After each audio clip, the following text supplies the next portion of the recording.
Okay, let's zoom in on this butterfly wing. I have a pencil brush selected, and if I make a brush stroke, you can see it's got a lot of texture to it. But sometimes that brush cursor, which you can see when I'm hovering, it can kind of get in the way. Look, let me show you. Come to Actions, Preferences, and Advanced Cursor Settings. Brush cursor visibility. It's on show while hovering, so I can see it when I come close and hover, and then when I make a brush stroke, it disappears. You can also show it while you're painting, so now I'm hovering, I can't see it, and I only see the brush cursor when I'm painting. Don't really see the point of that. Or you can have it set to show both.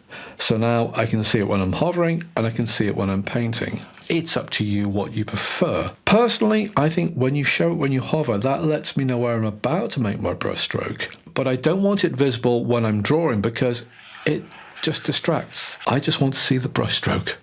So my recommendation is keep it on show while hovering. Okay, if you can like and subscribe, that would be great. Also check out the links below for some top quality tuition and also a complete art studio in a box.